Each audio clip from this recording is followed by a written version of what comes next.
Olá, meus irmãos. É muito bom poder falar com você, é muito bom poder entrar na sua casa, é muito bom poder falar com você através do celular, através do canal do YouTube. É uma bênção. Louvado seja o Senhor pela tecnologia que nos aproxima, tecnologia que permite com que pequenas devocionais como esta, pequenas pérolas lançadas aos quatro cantos do mundo, pequenas sementes frutifiquem, gerem riqueza, façam com que pessoas sejam transformadas, mude vidas, mude histórias. Isso é uma bênção, é uma alegria. Eu louvo a Deus por essa oportunidade. Nossas devocionais começaram na devocional anterior, que estão pautadas nos 10 mandamentos, lá no livro de Êxodo, a partir do capítulo de número 20. Nós já vimos que os 10 mandamentos nos foram ditos pelo Senhor. O Senhor disse essas palavras.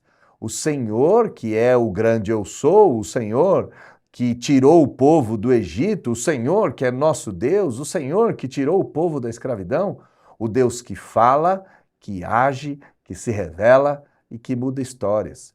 E quais são essas palavras que o Senhor disse a Moisés?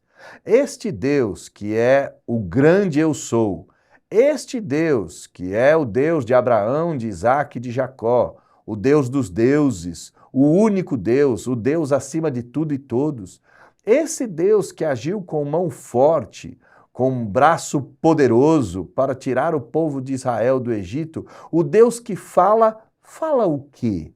Qual é a mensagem do Senhor? Quais são as palavras que o Senhor nos transmitiu, escrevendo com seu próprio dedo, a fim de que Moisés transmitisse ao povo? O primeiro mandamento está lá em Êxodo capítulo 20, versículo de número 3.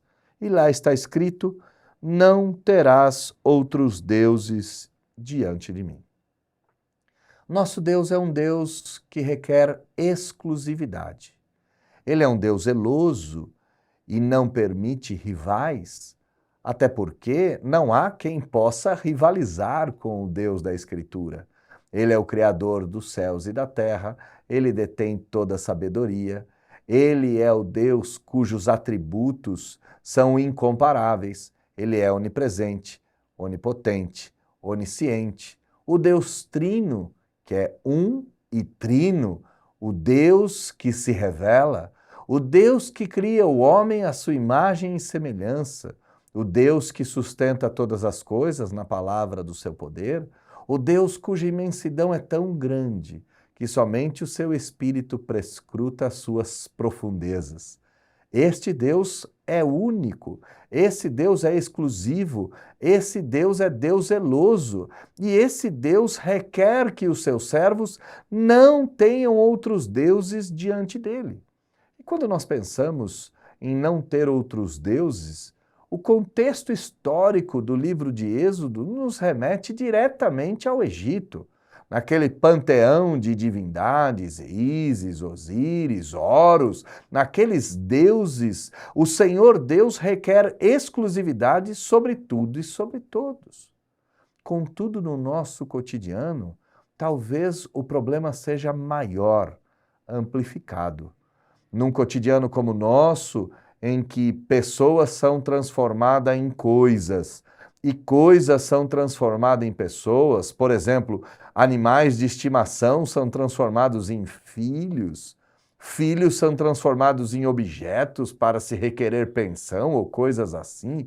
Neste mundo invertido, nesse mundo onde os inversos é que são privilegiados, é que são preferidos, os deuses se apresentam de forma camuflada. Um carro, uma carreira, uma família, um bom nome, uma carteira no sentido de recursos. Os deuses aparecem aqui e acolá. Nosso coração é uma fábrica de deuses, uma fábrica incessante.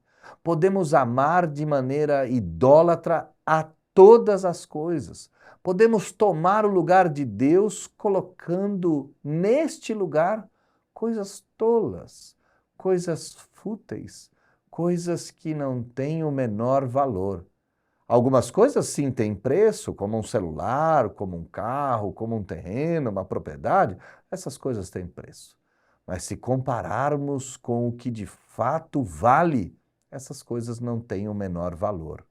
O Senhor Deus então nos diz: não terás outros deuses diante de mim, nem deuses visíveis como aqueles do panteão egípcio, do panteão greco-romano, ou aqueles invisíveis, que se apresentam com um corpo sarado, que se apresentam com uma profissão, que se apresentam como uma carreira. Esses deuses não podem existir. Nosso Deus é Deus zeloso e requer de nós exclusividade. Qual é o primeiro mandamento, irmão? Não tenha outro Deus, a não ser o Deus da Escritura. Vasculhe o seu coração. Enxergue coisas que se apresentam inofensivas, mas têm tomado o lugar de Deus. E ao reconhecer essas coisas, que você consiga, em nome de Jesus e pelo poder do Espírito Santo, expurgar a presença desses falsos deuses e se voltar ao Deus da Escritura, ao grande eu sou, ao Deus que tudo vê, que tudo sabe, que tudo pode, ao Deus que se revela, ao Deus que fala, ao Deus que intervém, ao Deus que muda a história. Não terás outros deuses de mim, nem visíveis, nem invisíveis, pois o único que é digno de receber toda a honra, toda a glória e todo o louvor é o Deus da Sagrada Escritura. Que Deus te abençoe, que Deus te ajude, que você consiga vasculhar o seu coração, que você possa, nesta semana, adorar o único e verdadeiro Deus, o Deus de Abraão, de Isaac e de Jacó, o Deus da Sagrada Escritura. Deus te abençoe, meu irmão. Um forte abraço. Fique com Deus. Até as próximas devocionais, se Deus quiser e assim permitir. Tchau, um abraço. Até mais.